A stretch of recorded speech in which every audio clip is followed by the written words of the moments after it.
दूसरी बात कह रहे हैं कि मंत्रिमंडल के सचिव विभिन्न चयन समितियों की अध्यक्षता करते हैं। मूल विधेयक में भी यही प्रावधान था कि यह पद मंत्रिमंडल सचिव के पास होगा, लेकिन विधेयक पर बहस के दौरान मंत्री द्वारा अंतिम समय में संशोधन प्रस्तुत किया गया। मंत्रिमंडल सचिव के लिए निर्धारित धारा 6 को वर्तमान में धारा 6 से प्रतिस्थापित करने के लिए इस आधिकारिक संशोधन को प्रस्तुत करते समय भी परिवर्तन को, इस चेंज को उचित ठहराने के लिए कोई स्पष्टीकरण नहीं दिया गया। ये सारी बातें यहां पर चुनाव संबंधी मामलों में अनुभव रखने वाले जो शब्द हैं, शब्दों को हटाने का कोई कारण नहीं बताया गया। यानी यहां पर एक बात और भी है, जो धारा 6 को जो हटाया गया है उसमें यह कहा जा रहा है कि आपने इसमें जो पुरानी धारा है उसमें चुनाव संबंधी मामलों में अनुभव रखने वाले अगर किसी को अपॉइंट कर रहे हैं तो ऐसे को अपॉइंट कीजिए जो पहले से चुनाव संबंधी, यानी राज्यों में वो चुनाव आयुक्त रहा हो,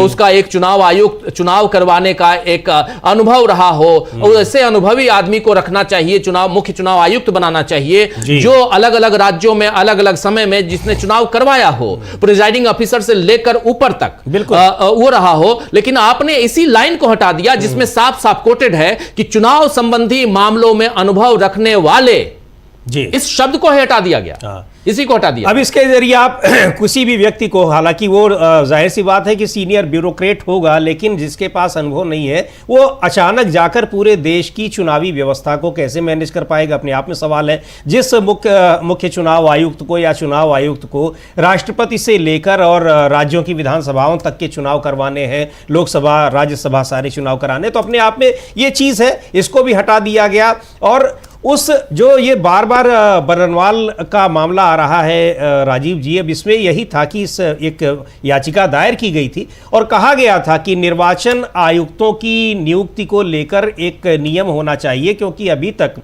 आर्टिकल 324 में इनकी नियुक्ति का प्रावधान है कि राष्ट्रपति इनको नियुक्त करेंगे, प्रधानमंत्री की सिफारिश पर करेंगे, लेकिन उसका कोई प्रॉपर तरीका नहीं है। उसके आधार पर फिर जो ये एक बेंच थी उसने कहा, एक रूलिंग दी कि हाँ, जब तक कोई नियम संसद बना नहीं देती है तब तक इस तरह से पालन किया जा सकता है कि यहां पर एक 3 लोगों की कमेटी बनाई जाए। हालांकि संसद, ये सुप्रीम कोर्ट का ये नहीं कहना था कि 3 ही लोगों की बने, लेकिन जब कानून बना तो उसमें जो पैनल में मेंबर थे वो तो 3 ही रहे, लेकिन उसको बिल्कुल इस तरह से कर दिया कि अब जिसको सरकार चाहेगी वही बन सकता है। दूसरी बात एक और महत्वपूर्ण है, जो इम्यूनिटी दी गई चुनाव आयुक्तों को और मुख्य चुनाव आयुक्तों को, वो सबसे ज्यादा इसके खतरनाक नतीजों की ओर एक तरीके से संकेत दे रही थी। कहा गया कि अपने कार्य के दौरान अगर वो कुछ भी करते हैं तो उसके लिए कभी उनके खिलाफ कोई कार्रवाई नहीं हो सकती है। ये चीजें ये दिखा रही थी कि आखिर इस कानून के जरिए सरकार करना क्या चाह रही है। न केवल अपने चुनाव आयुक्त और मुख्य चुनाव आयुक्त बनाना चाह रही है, बल्कि उनको मनमानी करने की छूट दे रही है, जिसको लेकर बाद में भी वो कभी कोई दोषी नहीं ठहराए जा सकते, उनके खिलाफ कोई कार्रवाई नहीं की जा सकती।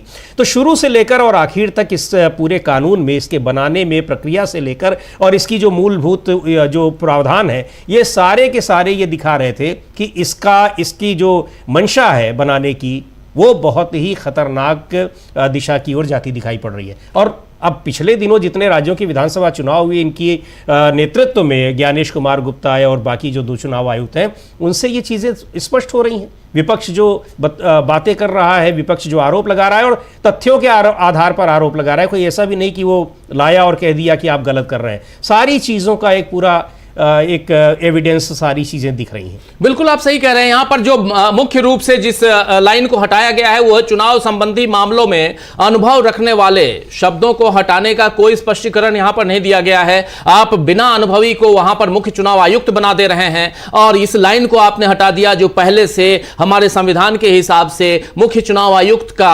चयन कैसे होगा, चयन समिति में कौन होगा, ये तो है ही, और इसको भी चैलेंज दिया गया है, इस कानून को भी चैलेंज। इसलिए शुक्ला जी ने यहां पर साफ साफ कहा कि लोक प्रहरी की तरफ से जो याचिकाएं लगाई गई हैं उसमें पूर्व जो आईएएस ऑफिसर हैं शुक्ला जी, उन्होंने यहां अपनी बात रखनी शुरू की है और वो कह रहे हैं कि यहां पर जो नियम बनाए गए, इस नियम को भी मुख्य रूप से ये कानून जो है यही गलत है और कानून की प्रक्रिया भी गलत है, कानून बनाने का जो तरीका है वो भी गलत है। और इसमें एक सबसे बड़ी बात यहां पर पॉइंट वाइज यहां पर अपनी बात रख रहे हैं कि चुनाव संबंधी मामलों में में अनुभव रखने वाले शब्दों को हटाने का कोई स्पष्टीकरण नहीं दिया गया है। यह बदलाव विधेयक पेश करते समय गुपचुप तरीके से किया गया था। बहस के दौरान इनमें से किसी भी बदलाव पर चर्चा नहीं हुई। सीधे सीधे आपने बदलाव कर दिया बिना किसी से पूछे हुए, बिना किसी तथ्यों को सामने रखे हुए, और उसके बाद कह रहे हैं कि उक्त संशोधन पर सदन की मंजूरी के बिना सोचे समझे, बिना सदन की मंजूरी के बिना सोचे समझे प्राप्त कर ली गई उसमें यहां पर, और उसके बाद मंत्री को चयन समिति का अध्यक्ष बनाकर इसकी राजनीतिक निष्पक्षता और तटस्थता जो है उसमें उससे स्पष्ट रूप से समझौता किया गया। यानी तटस्थ जो यहां पर होना चाहिए मामला वो नहीं रहा, यहां पर पारदर्शिता नहीं रही, ट्रांसपेरेंसी की बात यहां पर बिल्कुल दिखाई नहीं दे रही है। ये सब कह रहे हैं चयन समिति, कोई समिति यहां पर कोई समिति ही नहीं इस ढंग से बनाया गया जिसपे आप आगे चलकर इसको पारदर्शी बना के रखिए। ये एक व्यक्ति का शासन है।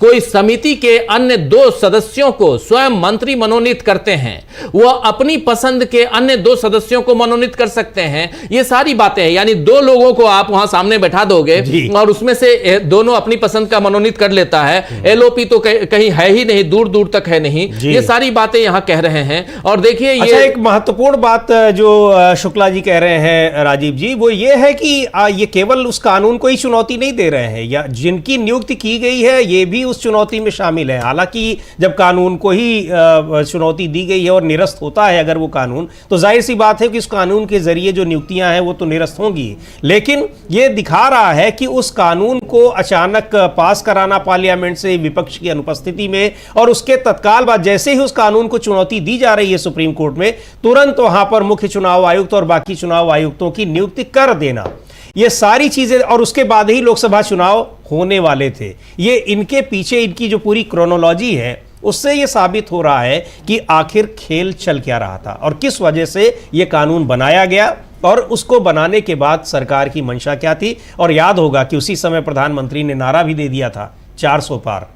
जी जी जी जी बिल्कुल बिल्कुल, कॉन्फिडेंस इसी से आया होगा। हाँ, हो सकता है, क्योंकि ये अपॉइंटमेंट की जो प्रक्रिया उसी समय इसकी शुरुआत हुई थी। और यहां पर साफ साफ कहा जा रहा है, शुक्ला जी कह रहे हैं, एसएन शुक्ला जो लोक प्रहरी के पूर्व लोक प्रहरी की तरफ से याचिकाकर्ता हैं, पूर्व आईएएस अधिकारी हैं और IAS officer, retired IAS officer, वो अपनी बात रख रहे हैं, दलीलें पेश कर रहे हैं। शुक्ला जी यहां कह रहे हैं कि विधानमंडल ने बिना सोचे समझे संशोधन को मंजूरी दे दी।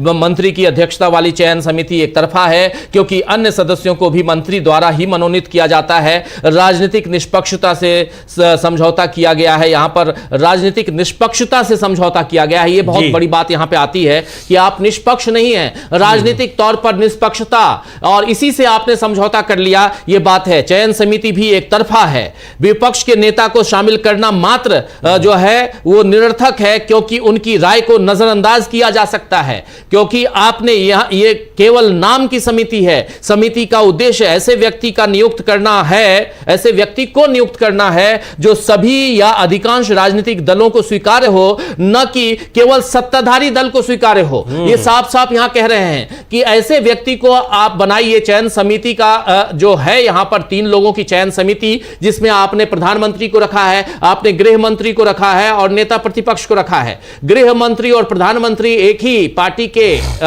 एक ही टोली के हैं और यहां नेता प्रतिपक्ष अकेला पड़ जाता है। तो आप जैसा चाहते हैं वैसा मुख्य चुनाव आयुक्त नियुक्त कर लेते हैं और इसके बाद जो मर्जी आप उस मर्जी से आगे चलते हैं। लेकिन जब राजनीतिक दलों की बात आती है तो तमाम मैक्सिमम राजनीतिक दल कवर होने चाहिए, नाखुश नहीं होने चाहिए। और यहां पर सिर्फ और सिर्फ सत्ताधारी दल के अलावा जितने भी राजनीतिक दल हैं वो नाखुश हैं। समिति का उद्देश्य ऐसे व्यक्ति को नियुक्त करना है जो सभी या अधिकांश राजनीतिक दलों को स्वीकार्य हो, न कि केवल सत्ताधारी दल को स्वीकार हो। ये बहुत बड़ी बात यहां पे कह रहे हैं शुक्ला जी, एसएन शुक्ला, बहुत महत्वपूर्ण। बिल्कुल राजीव जी, और कह रहे हैं कि ऐसा नहीं है कि ये केवल हम कानून चुनौती दे रहे हैं, नियुक्तियों को दे रहे हैं। हमने आरटीआई के जरिए बहुत सारी जानकारियां इकट्ठा की हैं जिससे पता चल रहा है कि कानून में क्या खामियां हैं और किस तरीके से जब कानून बनने के बाद ये नियुक्तियां हो रही हैं, इनके जरिए जो कुछ काम हो रहे हैं, यानी उसके केवल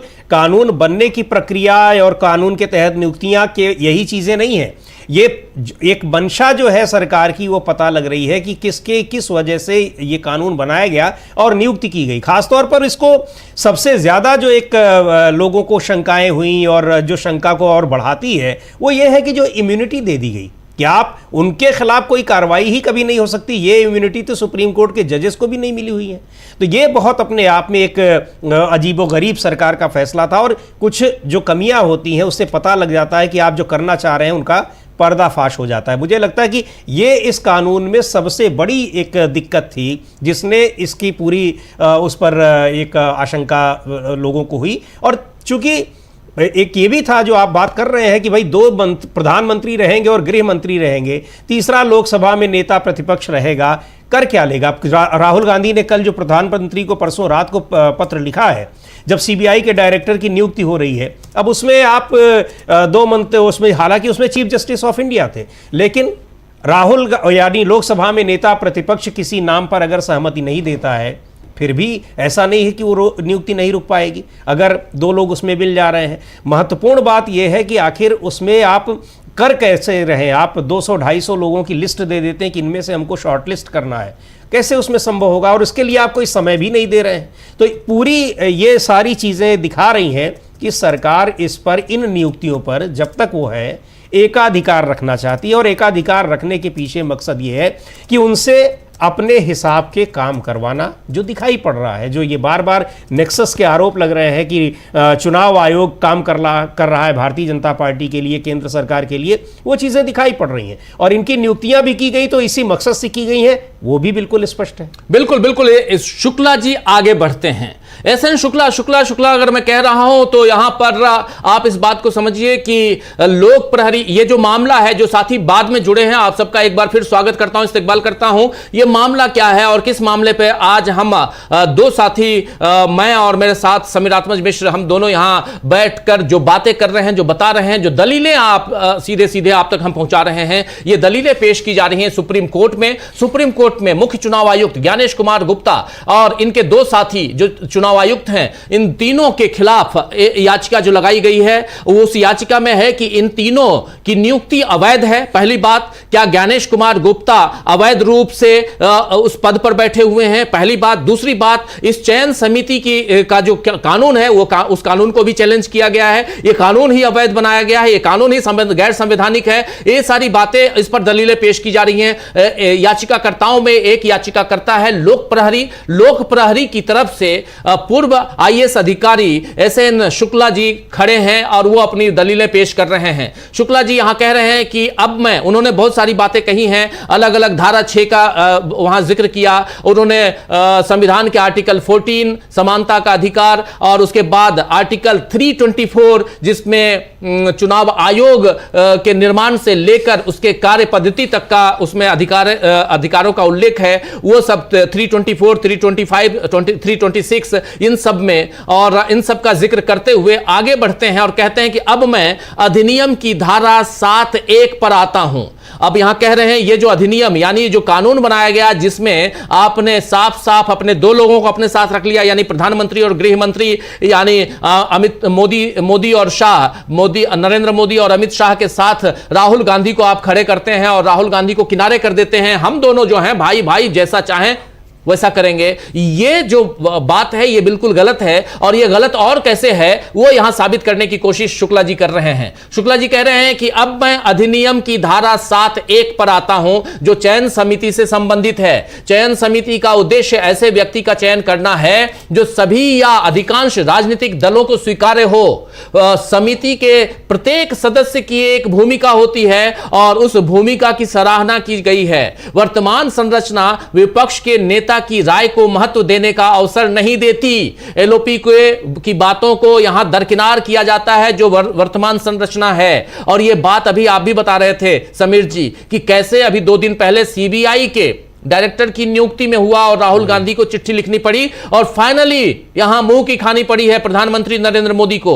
राहुल गांधी की चिट्ठी का इतना असर हुआ कि अब नई नियुक्ति नहीं कर रहे हैं, लेकिन पुरानी नियुक्ति जो है यानी प्रवीण सूद जो बैठे हुए हैं उनका 1 साल के लिए कार्यकाल और बढ़ा दिया गया। दबाव में दिखे प्रधानमंत्री नरेंद्र मोदी, लेकिन यहां क्या दबाव में सुप्रीम कोर्ट है? सुप्रीम कोर्ट को ऐसे भी दबाव में नहीं आना चाहिए, लेकिन नियमों और तथ्यों और कानूनों, इन सब का हवाला और इन सब के तहत फैसला आना चाहिए। यहां शुक्ला जी कह रहे हैं कि चयन समिति जैसा कि अभी गठित है, वस्तुनिष्ठ मूल्यांकन के आधार पर सर्वश्रेष्ठ व्यक्ति का चयन करने में अंतर्निहित रूप से अक्षम है। अन्य 2 सदस्य तीसरे सदस्य के निर्णय को पलट सकते हैं। बिल्कुल सही, 2 सदस्य जो है वो तीसरे सदस्य के निर्णय को पलट सकते हैं, यानी दोनों सदस्य एक साथ हैं, प्रधानमंत्री और गृह मंत्री एक साथ हैं, तो राहुल गांधी का जो भी फैसला होगा उसको पलट देंगे, वो मान्य ही नहीं होगा। और यही यहां शुक्ला जी कह रहे हैं, यही बात कह रहे हैं। और कह रहे हैं शुक्ला जी कि केवल अनूप बरनवाल मामले के आधार पर ही चुनौती नहीं दी जा रही, यानी उनके मामले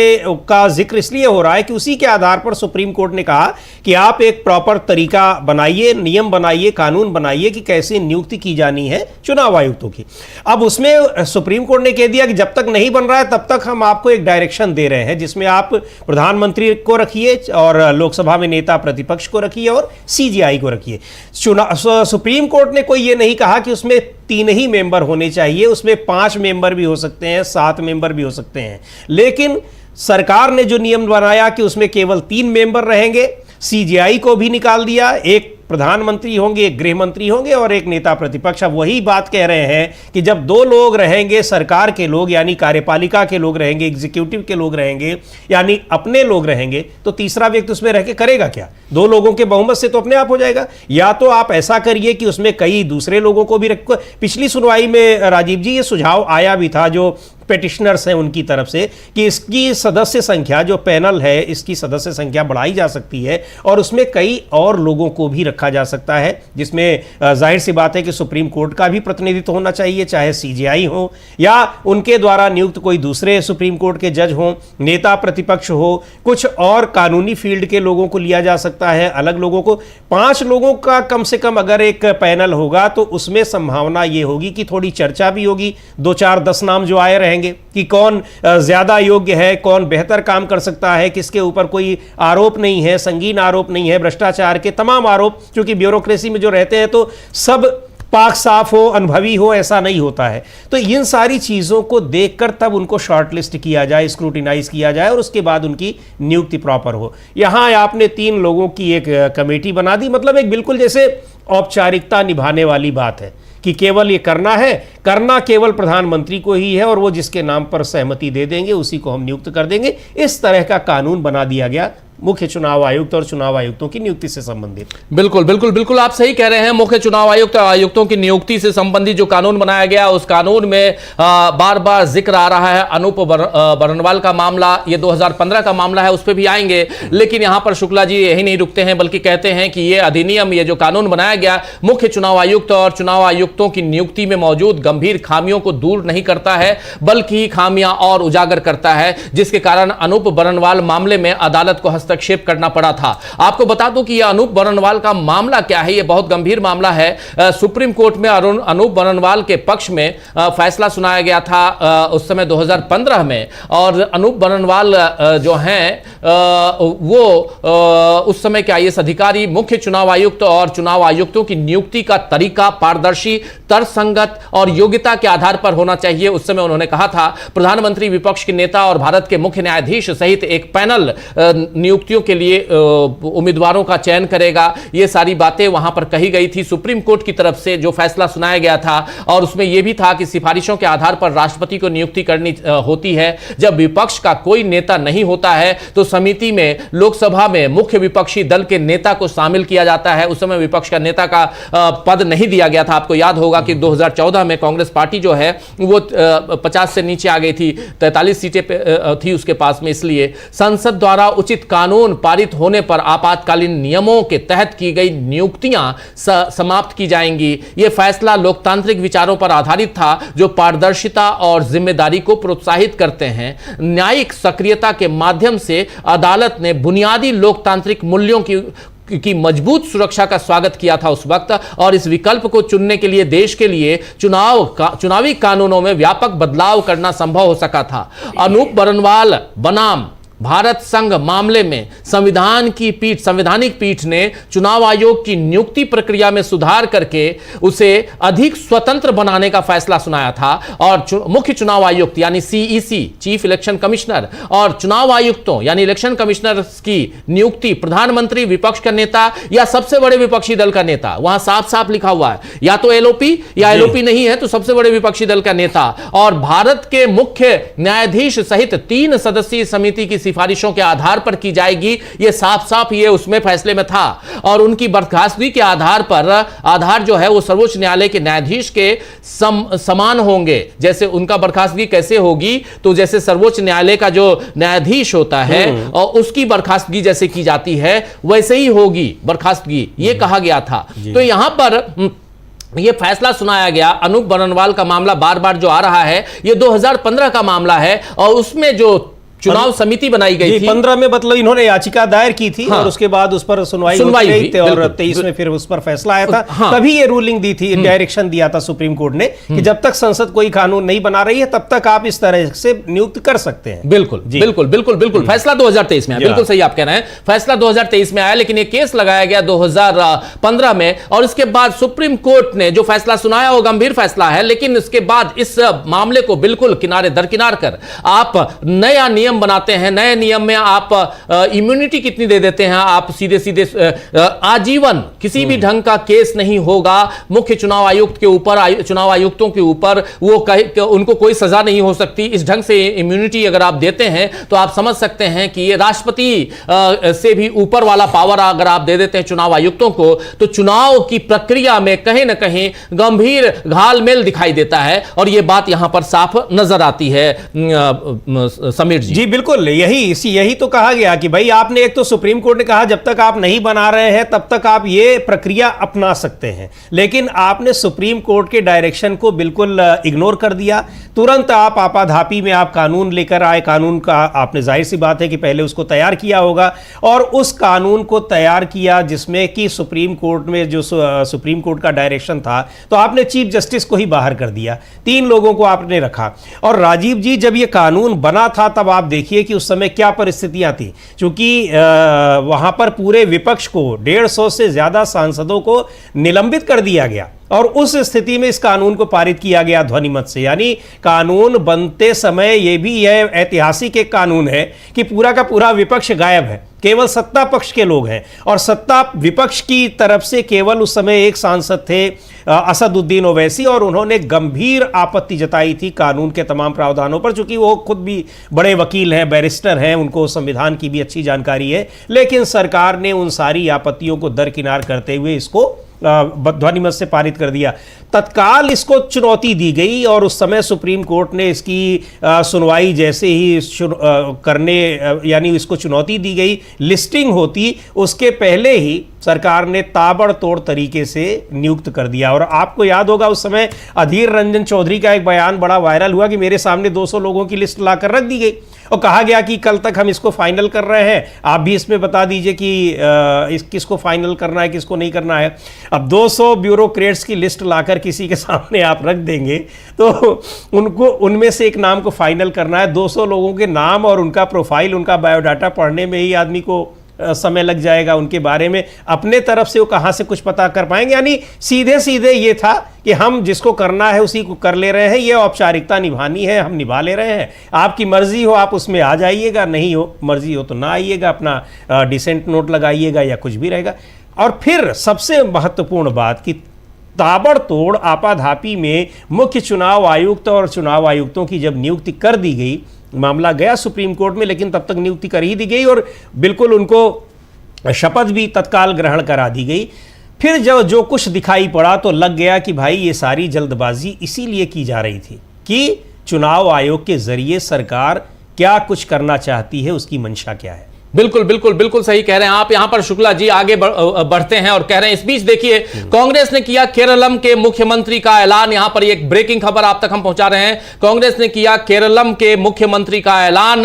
कांग्रेस ने केरलम के मुख्यमंत्री का ऐलान कर दिया है और केरलम में अब वी.डी. सतीशन होंगे केरलम के नए मुख्यमंत्री। वी.डी. सतीशन काफी दिनों से लंबा यहां 3 लोगों का नाम जो है वो बार बार चल रहा था और इसमें सतीशन आगे निकल गए। केरल में कांग्रेस ने अपने मुख्यमंत्री के नाम का ऐलान कर दिया है। वी.डी. सतीशन होंगे केरल के मुख्यमंत्री, नए मुख्यमंत्री। केरलम के नए मुख्यमंत्री, कांग्रेस वहां जीत कर आई है। यूडीएफ यानी यूनाइटेड डेमोक्रेटिक फ्रंट की वहां सरकार है अब, और उसमें मुख्यमंत्री पद पर कांग्रेस ने किया है केरलम के मुख्यमंत्री का ऐलान कर दिया है और ऐलान में नाम जो आया है वो वी.डी. सतीशन का नाम आया है। बहुत महत्वपूर्ण नाम वी.डी. सतीशन, काफी ग्राउंड लेवल पर काफी मजबूत हैं, काफी मजबूत है वी.डी. सतीशन। वी.डी. सतीशन के नाम का यहां ऐलान हो चुका है। वी.डी. सतीशन का नाम कांग्रेस ने, आप जानते हैं केरल में 140 सीटें हैं और 140 में से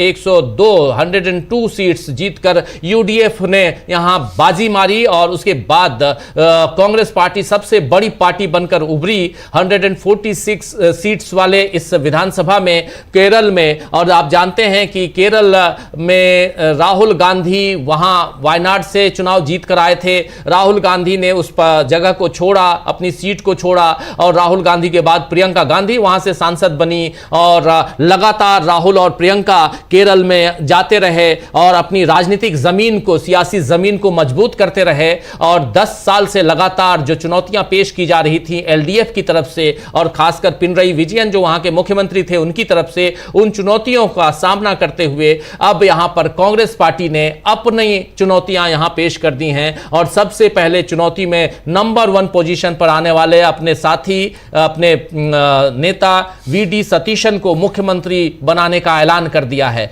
तो वी.डी. सतीशन अब होंगे केरल के मुख्यमंत्री और जल्द ही इनके ओथ सेरेमनी यानी शपथ ग्रहण समारोह की घोषणा होगी। जल्द से जल्द वो शपथ लेंगे और यहां से एक दूसरी लाइन जो है वो खींची जाएगी कांग्रेस पार्टी की तरफ से, यूडीएफ की तरफ से। तो ये एक बड़ी खबर आ रही है कांग्रेस पार्टी के लिए, कांग्रेस पार्टी की तरफ से केरलम के लिए। तो केरलम में अब नई सरकार और नई सरकार के नए मुखिया यानी मुख्यमंत्री, कांग्रेस पार्टी के नेता, जमीन से जुड़े हुए नेता केरलम के वी.डी. सतीशन अब वहां के मुख्यमंत्री बनने जा रहे हैं। केरलम के मुख्यमंत्री वी.डी. सतीशन, काफी इंपॉर्टेंट पहलू इनका वीडी सतीशन का। वीडी सतीशन जो हैं ये जमीन से जुड़े हुए नेता हैं और इनका ये केरला एम्बेसी के हैं वदासरी दामोदरन सतीशन, इनका पूरा नाम। 6 बार के विधायक रह चुके हैं, 6 बार के विधायक हैं, काफ़ी लंबा अनुभव है। वर्तमान में केरल के मुख्यमंत्री पद के अब उम्मीदवार चुन लिए गए हैं। 2001 से परवूर विधानसभा क्षेत्र से विधायक चुने जा रहे हैं, लगातार परवूर विधानसभा क्षेत्र से विधायक के रूप में कार्यरत हैं। 2021 के केरल विधानसभा चुनाव के बाद सतीशन ने कांग्रेस नेता रमेश चेन्नीथल्ला के स्थान पर विपक्ष के नेता का पदभार संभाला था। रमेश चेन्नीथल्ला जो हैं उनका नाम भी बार बार चल रहा था केरल के मुख्यमंत्री के तौर पर, और तीसरा नाम जो यहां आ रहा था वो नाम था के.सी. वेणुगोपाल का। ये 3 नाम, लेकिन 6 बार के विधायक, जमीन से जुड़े हुए नेता वदासरी दामोदरन सतीशन अब केरल के मुख्यमंत्री बनने जा रहे हैं। तो एक बड़ी घटना यहां पर और एक बड़ा अपडेट आप तक हम पहुंचा रहे थे केरल के मुख्यमंत्री, नए मुख्यमंत्री जो बनने जा रहे हैं उस पे। लेकिन आगे बढ़ते हैं और सीधे अब सुप्रीम कोर्ट में क्या चल रहा है इस पे आते हैं। और सुप्रीम कोर्ट में शुक्ला जी कह रहे हैं, जी हां, जो सुप्रीम कोर्ट के इस पूरे उसमें और सबसे बड़ी बात कि क्या ज्ञानेश कुमार गुप्ता की नियुक्ति अवैध है? यह एक बड़ा सवाल है कि क्या ज्ञानेश कुमार गुप्ता और उनके दोनों सहयोगियों यानी जो मुख्य चुनाव आयुक्त हैं देश के, और चुनाव आयुक्तों, इन दोनों की नियुक्तियां जो हैं वो अवैध हैं, असंवैधानिक हैं, और इस पर लोक प्रहरी की तरफ से याचिकाएं जो लगाई गई, उसी याचिका को लेकर अपनी दलीलें पेश करने के लिए पूर्व आईएएस अधिकारी एसएन शुक्ला खड़े हुए और वो अपनी दलील पेश करते करते आगे बढ़ते हैं और कहते हैं कि धारा 6 से धारा 8 की संवैधानिक वैधता को चुनौती देने के अलावा प्रतिवादियों की मुख्य चुनाव आयुक्त और चुनाव आयुक्त के रूप में नियुक्तियां विवादित अधिनियम के अनुसार भी मान्य नहीं हैं। अब यहां पर एक बड़ी बात इन्होंने कह दी है, बड़ी लाइन खींच दी है कि ये जिस विवादित अधिनियम का हम जिक्र कर रहे हैं, यानी जिस अधिनियम को के ऊपर हम लोगों ने विवाद खड़ा किया है, जिस अधिनियम को हमने चुनौती दी है, जिस कानून को चुनौती दी है, उस कानून के हिसाब से भी उनकी नियुक्ति मान्य नहीं है, यहां पर कह रहे हैं। ये बड़ी लाइन यहां पर खींच दी है इन्होंने, साफ साफ शुक्ला जी ने कही है। उसके लिए अब दलीलें देंगे वो, लेकिन यहां बहुत बड़ी बात यहां कहते हुए इसको कैसे देखा जाए? जी बिल्कुल, उनका कहना है कि भाई जो अनूप बरनवाल का मामला था और जिसमें सुप्रीम कोर्ट ने फैसला दिया, सरकार को निर्देश दिया कि वो कानून बनाए, तो सरकार जब कानून बना भी रही है तो उसमें वो जो शंकाएं थी, वो जो दुविधा थी, वो जो दिक्कतें थी जिसकी वजह से याचिका लाई गई, वो तो उससे भी ज्यादा और खराब हो गई। यानी यहां पर एक पारदर्शी प्रक्रिया चाहिए थी चुनाव आयुक्तों की नियुक्ति की, उसी के लिए उन्होंने याचिका दायर की, सुप्रीम कोर्ट ने अपना फैसला दिया, लेकिन जो कानून बनाया गया उस कानून में तो उसको और भी ज्यादा एक पूरी तरह से एक तरफा कर दिया गया। यानी जिसको सरकार चाह लेगी उसी को बना देगी, और उसमें एक और गड़बड़ी की गई। गड़बड़ी ये की गई कि उसको इतनी जबरदस्त इम्यूनिटी दे दी गई चुनाव आयोग को, मुख्य चुनाव आयुक्त और चुनाव आयुक्तों को, कि उनके खिलाफ तो अपने पद पर रहते हुए अगर वो कुछ गलत कर रहे हैं, सही गलत कुछ भी कर रहे हैं, उसको किसी कोर्ट में आप चुनौती भी नहीं दे पाएंगे, उनके खिलाफ कोई कार्रवाई भी नहीं हो पाएगी। यानी वो कुछ भी करने के लिए वहां पर स्वतंत्र है, उनको आपने इस तरह की सुरक्षा दे दी। तो ये चीजें जो है ये इस कानून की खामियों को उजागर कर, यहां पर जस्टिस सतीश चंद्र शर्मा जो हैं, दो जजों की बेंच है, आप जानते हैं, एक जज हैं जस्टिस दीपांकर दत्ता और दूसरे हैं सतीश चंद्र शर्मा। सतीश चंद्र शर्मा अब अपनी बात रखना शुरू करते हैं, सवालों का जवाब जो यहां पर दलीलें दी गई हैं उसमें कुछ अपनी बात रख रहे हैं। जस्टिस शर्मा कह रहे हैं, सतीश चंद्र शर्मा जो जज हैं, दो जजों की बेंच, दीपांकर दत्ता, सतीश चंद्र शर्मा। दीपांकर दत्ता नहीं बोल रहे हैं बल्कि सतीश चंद्र शर्मा कह रहे हैं कि उनके पास चुनाव प्रबंधन और संचालन का अनुभव है, वो आईएएस अधिकारी हैं, आप भी आईएएस अधिकारी थे, उन्होंने रिटर्निंग ऑफिसर और ऑब्जर्वर के रूप में काम किया है। ये बात बता रहे हैं यहां ज्ञानेश कुमार गुप्ता के लिए रखी जा रही बात सतीश चंद्र शर्मा की तरफ से। आपने भी रिटर्निंग ऑफिसर के रूप में काम किया है, उन्होंने भी किया है, आप भी आईएएस अधिकारी थे, यानी यहां शुक्ला जी के लिए कह रहे हैं। और तो फिर शुक्ला जी कह रहे हैं, चुनाव आयोग की वेबसाइट पर उनके बायोडाटा में ज्ञान और अनुभव के बारे में एक शब्द भी नहीं है, इसीलिए आश्चर्य होता है कि उनके पास ये कैसे है। ये साफ इन्होंने कहा कि चुनाव आयोग की वेबसाइट पर उनके ज्ञान और अनुभव के बारे में एक शब्द नहीं है, इसीलिए हम यहां पर यह बात रख रहे हैं। हम तो बात सिर्फ और सिर्फ तथ्यों के आधार पर रख रहे हैं। यहां पर शुक्ला जी कह रहे हैं, जो लोक प्रहरी की तरफ से पूर्व रिटायर्ड, जिसको कहते हैं रिटायर्ड आईएएस अधिकारी एसएन शुक्ला अपनी बात रख रहे हैं, लेकिन यहां सतीश चंद्र शर्मा कह रहे हैं, जस्टिस सतीश चंद्र शर्मा कह रहे हैं, इस व्यक्ति ने कलेक्टर के रूप में काम किया है, उन्होंने कई चुनावों में रिटर्निंग ऑफिसर के रूप में काम किया होगा, वो अन्य राज्यों में भी गए होंगे। बात यही खत्म नहीं होती है, अपने अगले मुद्दे पर आइए। यहां पर ये कह रहे हैं कि छोड़िए इसको, ये बात यही खत्म नहीं होगी, अगले मुद्दे पे आइए। फिर शुक्ला जी कह रहे हैं उनके पास अपेक्षित ज्ञान और अनुभव नहीं है, क्योंकि उन्होंने किसी भी राज्य में मुख्य निर्वाचन अधिकारी के रूप में काम नहीं किया है। इस पर जस्टिस शर्मा कहते हैं, योग्यता के लिए इसकी आवश्यकता नहीं है, इस योग्यता के लिए इसकी आवश्यकता नहीं है।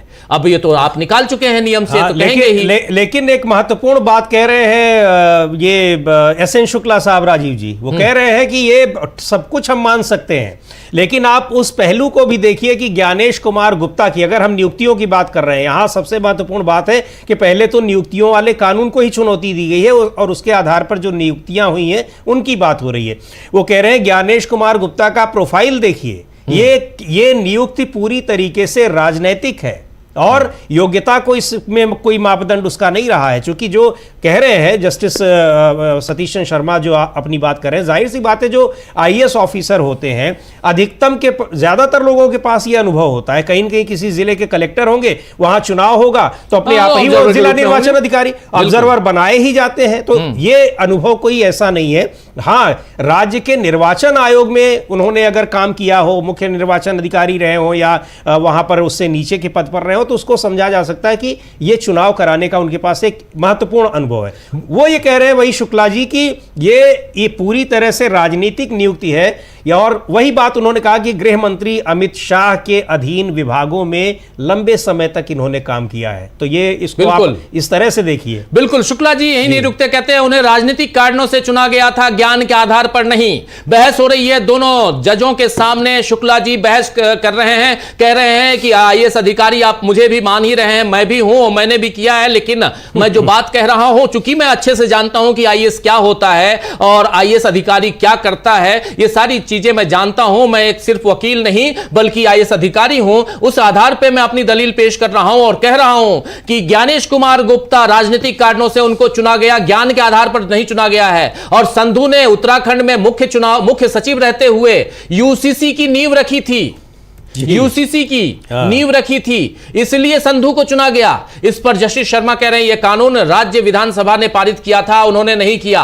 तो इस पर कह रहे हैं कि कानून राज्य विधानसभा ने पारित किया, लेकिन बनाया किसने, नींव किसने रखी। तो यह बहस, बहुत तीखी बहस हो रही है दोनों के बीच में यहां पर, और बहुत तीखी बहस। और इसके बाद बात आगे बढ़ती है। फिर शुक्ला जी कह रहे हैं कि ज्ञानेश कुमार गृह मंत्रालय में सचिव थे, जो भी आपने बताया, ज्ञानेश कुमार गृह मंत्रालय में सचिव थे, उन्होंने अनुच्छेद 370 को निरस्त करने का कार्य संभाला था।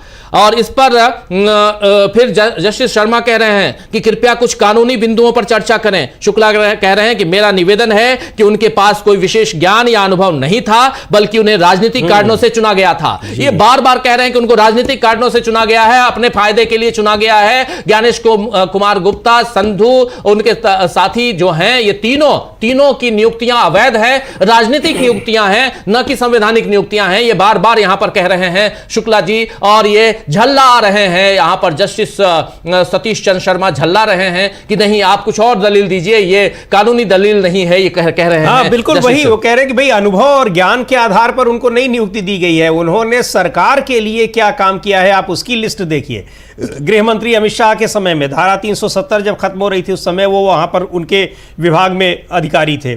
उसके अलावा उत्तराखंड में मुख्य सचिव थे, और उसी समय ये समान नागरिक संहिता का बिल लाया गया, इसका जो कानून है और ड्राफ्ट है वो तैयार किया गया। तो ये सारी नियुक्तियां उनकी हुई हैं, और इसके जरिए उनसे अपने फायदे लेने की एक मंशा साफ तौर पर दिखाई पड़ती है, ये उनका कहना है। और अब तो राजीव जी मंशा अभी तक तो दिखाई पड़ती थी, और अब तो वो मंशा सीधे तौर पर बिल्कुल यहां खुल के बोल रहे हैं। शुक्ला जी आगे बोलते हैं, राष्ट्रपति द्वारा उनकी नियुक्तियों को मंजूरी बिना सोचे समझे दी गई थी और ये टिकाऊ नहीं थी। तीसरे सदस्य यानी एलओपी नेता प्रतिपक्ष ने उनकी नियुक्ति के खिलाफ असहमति पत्र दिया था। उस समय डिसेंट नोट लिखा था नेता प्रतिपक्ष राहुल गांधी ने। राष्ट्रपति ने केवल रबर स्टैंप की तरह काम किया। राष्ट्रपति को उनके अनुभव और योग्यता के बारे में कोई जानकारी नहीं दी गई थी। ये यहां पर सीधा खुलकर अपनी बात रख रहे हैं। पहली बार यह दलील मैं देख रहा हूं कि उस हिसाब से दे रहे हैं। यहां पर एसएन शुक्ला पूर्व आईएएस अधिकारी, लोक प्रहरी की तरफ से याचिकाकर्ता, और साफ साफ कह रहे हैं कि यह राजनीतिक नियुक्ति है, और यह नियुक्ति वैसी नियुक्ति होनी चाहिए जो राजनीतिक ना हो, जो नियुक्ति और जिसमें तमाम राजनीतिक दल, मैक्सिमम राजनीतिक दलों को इसमें सहमति होनी चाहिए। राष्ट्रपति ने भी बिना देखे सोचे समझे, जबकि डिसेंट नोट ऑलरेडी असहमति पत्र ऑलरेडी दिया गया था लीडर ऑफ अपोजिशन की तरफ से, और उसके बाद या नेता प्रतिपक्ष की तरफ से, राहुल गांधी की तरफ से, उसके बाद भी आपने नियुक्ति कर दी है। इस पर कैसे आप कह रहे हैं कि नहीं कुछ और कानूनी बात कीजिए? ये कानूनी बात नहीं है तो क्या है? मैं तथ्यों के आधार पर यहां अपनी बात रख रहा हूं, तथ्य यहां दे रहा हूं, और ये यहां साबित करने की कोशिश कर रहा हूं कि ये नियुक्ति ज्ञानेश कुमार गुप्ता, संधू, इन सब की नियुक्ति जो है ये सरासर गलत है, गैर संवैधानिक है, ये अवैध है, ये बात यहां रख रहे हैं साफ साफ शुक्ला। और ये एक गर्मा गर्म बहस हो रही है सुप्रीम कोर्ट में। ज्ञानेश कुमार गुप्ता की नियुक्ति अवैध है, इसको लेकर पहले बहस हो रही है। बोले ये कानून और इस कानून को, इस कानून को तो हम गलत ठहरा ही रहे हैं, लेकिन इस गलत कानून के तहत भी गलत नियुक्ति की गई है। बात यहां पर यह है, गलत कानून के तहत भी गलत नियुक्ति की गई है, यह बात यहां बताई जा रही है। जी बिल्कुल ये कि यहां पर केवल कानून, वही चीज है कि यहां इस कानून को बनाने और उसके जरिए जो नियुक्तियों की मंशा थी सरकार की, वो स्पष्ट रूप से दिख रही है कि आपने कानून बनाया और कानून के जरिए आप किसी ऐसे व्यक्ति को बैठाना चाह रहे थे जो आपके राजनीतिक जो मकसद है उनको वो फुलफिल कर रहा होता, पूरा कर रहा होता। और ज्ञानेश कुमार गुप्ता और बाकी जो चुनाव आयुक्तों को आपने बनाया है वो सीधे तौर पर यह दिखा रहा है कि कैसे आपके राजनीतिक मकसद को वो पूरा कर रहा है। और जी हां, और यहां पे सबसे बड़ी चीज देखिए कि राष्ट्रपति ने केवल रबर स्टैंप की तरह काम किया। ये रबर स्टैंप जो वर्ड है ये पिछले 3 दिनों से आप लोग सुन रहे होंगे। रबर स्टैंप, राहुल गांधी ने भी कहा कि मैं कोई रबर स्टैंप नहीं हूं, यानी नेता प्रतिपक्ष कोई रबर स्टैंप नहीं है। असहमति पत्र उन्होंने मार्केट में, सोशल मीडिया में उन्होंने डाल दिया और उसके बाद सरकार को उस पर फैसला लेना पड़ा सीबीआई के निदेशक यानी डायरेक्टर की नियुक्ति पे। लेकिन दूसरी तरफ यहां भी कह रहे हैं कि राष्ट्रपति ने केवल रबर स्टैंप की तरह काम किया। राष्ट्रपति को उनके अनुभव और योग्यता के बारे में कोई जानकारी नहीं दी गई, और यह जानकारी होनी चाहिए क्योंकि फाइनली राष्ट्रपति का सिग्नेचर होता है। और राष्ट्रपति अगर इन तीनों जूरी के तीनों सदस्यों की बात नहीं अगर चाहें कि नहीं माननी है तो नहीं मानेंगी, लेकिन राष्ट्रपति ने मान ली और उनको सही जानकारी नहीं दी गई। राष्ट्रपति एक रबर स्टैंप हैं, ये यहां बात कर रहे हैं साफ साफ। यहां एसएन शुक्ला जो लोक प्रहरी की तरफ से अपनी याचिका पर दलीलें पेश कर रहे हैं और जस्टिस सतीश चंद्र शर्मा लगातार सवाल जवाब जो है उन सवालों पर अपनी बातें रख रहे हैं। यानी कहीं न कहीं सतीश चंद्र शर्मा साहब जो हैं, जस्टिस सतीश चंद्र शर्मा, वो इन बातों से सहमति नहीं जता रहे हैं, बल्कि वो कह रहे हैं कि ये कानून की बात नहीं है, ये दूसरी बात आप कर रहे हैं, कानून के दायरे में आइए। बार बार कह रहे हैं कानून के दायरे में आइए। तो वही उनका वो कहना है कि कानून के दायरे में अगर ये बात की जाए तो ये साफ दिखाई पड़ रहा है कि कानून बनाया ही ऐसा गया है कि उसके जरिए राजनीतिक तौर पर राजनीतिक ढंग से नियुक्तियां होंगी और इस मकसद से वो नियुक्तियां होंगी कि नियुक्ति करने वालों को वो फायदा पहुंचाएं। अब चुनाव आयोग और कोई डिपार्टमेंट हो तो एक बार समझ में आता है, सीबीआई है कि वो जांच कर रही है और जांच करेगी, हो सकता है उसमें वो सरकार के ही तरीके से सरकार के पक्ष में जांच करे जैसा दिख भी रहा है। लेकिन ये तो चुनाव आयोग है, अगर ये अपना सरकार के पक्ष में काम करने लगेगी तो फिर पूरी लोकतांत्रिक व्यवस्था ही खतरे में पड़ जाएगी। जो चीज जो दिखाई पड़ रहा है पश्चिम बंगाल के चुनाव में या पिछले चुनाव में, ये चीजें सामने आई। और फाइनली शुक्ला जी यहां कह रहे हैं, फाइनली कह रहे हैं कि हमारा कहना है आवर सबमिशन इज दैट, या साफ साफ हमारा सबमिशन, हमारा यहां पर साफ साफ कहना है कि ज्ञानेश गुप्ता को, ज्ञानेश कुमार को चुनाव संचालन का कोई विशेष ज्ञान या अनुभव नहीं था।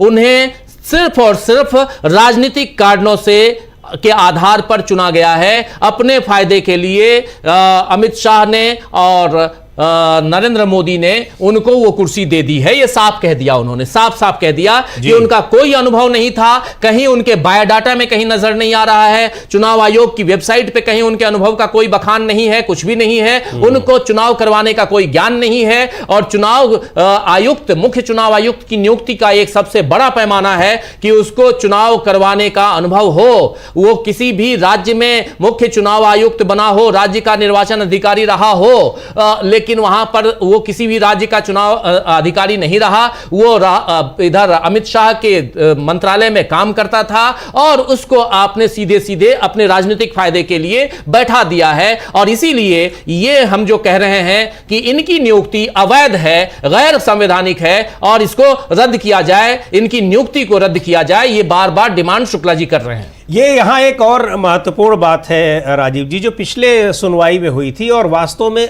असली मुद्दा वही है।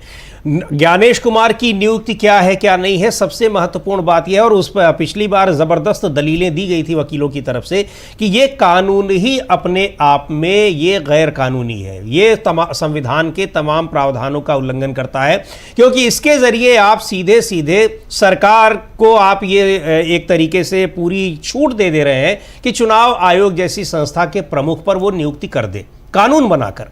और इसलिए ये कानून रद्द होना चाहिए। और जब कानून रद्द होगा तो जाहिर सी बात है कि ये नियुक्ति रद्द होगी। इनकी नियुक्तियों की बात इसलिए हो रही कि ये दिखाई पड़ रहा है कि इस कानून के जरिए किस तरह से नियुक्तियां की जा सकती हैं और कर दी गई हैं। तो ये तो पहली ही नियुक्ति थी कानून बनाने के बाद, और उसी ने ये दिखा दिया कि आप उसकी अनुभव, योग्यता, बाकी सारी चीज़ों को आपने दरकिनार कर दिया।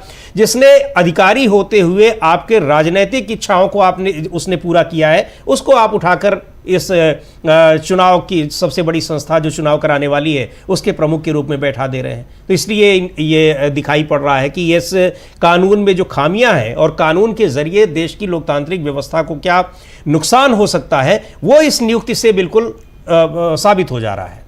बिल्कुल बिल्कुल बिल्कुल आप सही कह रहे हैं। इस नियुक्ति से ही बार बार यहां पर अब जस्टिस शर्मा जो हैं वो बार बार उनकी दलीलों से असहमति जता रहे हैं, लेकिन शुक्ला जी अपनी बातें यहां रख रहे हैं, बार बार कह रहे हैं कि भाई हम तो सीधे सीधे शब्दों में कह रहे हैं, हमने अपनी दलीलें यहां पर रख दी हैं, इन दलीलों में हमने अपनी पूरी बात रखी है और कह दिया है कि कैसे इस कानून को गलत ढंग से बनाया गया। अनूप बरनवाल का केस जो है, जिसका फैसला 2023 में आता है, 2015 में जो केस आता है सामने, उसमें फिर 3 जजों की 3 लोगों की जो पैनल, जो सिलेक्शन कमेटी बनाई जाती है, जिसमें प्रधानमंत्री होते हैं, जिसमें देश के मुख्य न्यायाधीश होते हैं यानी चीफ जस्टिस ऑफ इंडिया होते हैं, और एलओपी होता है। एलओपी अगर किसी पार्टी के पास अगर संसद में लीडर ऑफ अपोजिशन नहीं है लोकसभा में, तो जो भी बड़ी पार्टी, सबसे बड़ी पार्टी है, उसका जो लीडर है उस लीडर को वो जगह मिलेगी। ये सब कुछ था। और इसलिए आपको याद होगा पहले अधीर रंजन चौधरी जाते थे उसमें, इन बैठकों में कई जगह तो इनकी नियुक्तियों में वही गए थे। हाँ। उन्होंने ही कहा था कि हमको 200 लोगों की लिस्ट दे दी गई थी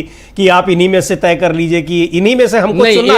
इसमें तो राहुल गांधी गए थे, लेकिन इससे पहले वाले में राजीव कुमार वाले जी हाँ, इसमें राहुल गांधी ने डिसेंट नोट लिखा था। और इसीलिए अभी इन्होंने बताया, शुक्ला ने बताया कि राहुल गांधी ने, लीडर ऑफ अपोजिशन ने ऑलरेडी डिसेंट नोट लिखा था, और उसके बाद रबर स्टैंप की तरह काम करती हुई देश की राष्ट्रपति ने बिना देखे हुए, बिना समझे हुए और बिना उनके बारे में जाने हुए, और उनको जानकारी दी ही नहीं गई, आपने यहां से भेज दिया, उन्होंने साइन कर दिया। रबर स्टैंप नहीं है राष्ट्रपति, ये साफ बात यहां रखते हुए कह रहे हैं शुक्ला जी। और इन बातों से दोनों जज जो हैं सिर घुमाते हुए कि नहीं, ऐसा नहीं है। खासकर सतीश चंद्र शर्मा जो हैं, जस्टिस सतीश चंद्र शर्मा, वो असहमति बार बार जता रहे हैं, कह रहे हैं कि कोई कानूनी पहलू लेके आइए, जबकि कानून के तमाम मसलों को यहां पर शुक्ला जी रख चुके हैं। और ये बात यहां पर इसमें सहमति जताते हुए ये बात जो है बार बार कह रहे हैं सतीश चंद्र शर्मा कि शुक्ला जी आप भी आईएएस अधिकारी रहे हैं, आप जानते हैं क्या होता है, आपने भी चुनाव करवाए होंगे। तो इसलिए सतीश चंद्र शर्मा के सामने एसएन शुक्ला कह रहे हैं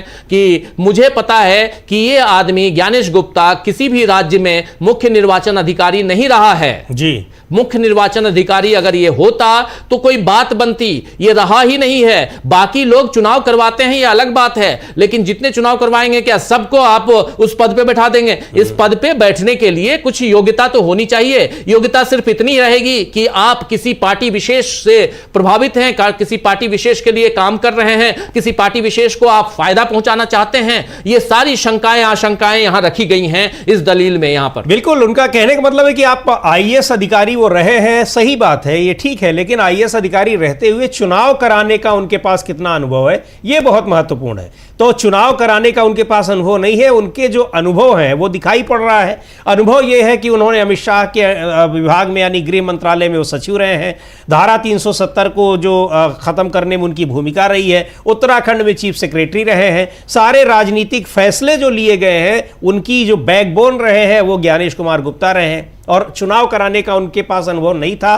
फिर भी आपने उनको लाकर बैठा दिया मुख्य चुनाव आयुक्त की कुर्सी पर। तो ये अपने आप में एक दिखा रहा है सरकार की मंशा को। और सबसे बड़ी बात तो ये है राजीव जी कि ये कानून में जो 3 सदस्यों का जो पैनल है, प्राइमा फेसी देखकर तो कोई भी कह सकता है कि इस कानून में अगर केवल 2 ही को रखा गया होता तब भी कोई दिक्कत नहीं थी, क्योंकि जिस एक व्यक्ति के नाम को लेकर आएंगे उस पर लोकसभा में नेता प्रतिपक्ष अगर मना कर देता है तो क्या होगा, उसके मना करने का कोई फर्क पड़ेगा। अब यहाँ पे अटॉर्नी जनरल खड़े हो गए हैं, अटॉर्नी जनरल आ गए यहाँ पे। Attorney general of India R Venkataramani, आप जानते हैं आर वेंकटमणि जो हैं वो खड़े होते हैं यहां पर। तुषार मेहता भी नहीं, सॉलिसिटर जनरल नहीं, बल्कि अटॉर्नी जनरल जो सबसे ऊपर होता है सरकार का, उनके ऊपर सॉलिसिटर, उनके नीचे सॉलिसिटर जनरल होता है, और अटॉर्नी जनरल खड़े होते हैं आर वेंकटमणि और कहते हैं कि इनकी याचिका, पहली याचिका कानून की वैधता के खिलाफ है।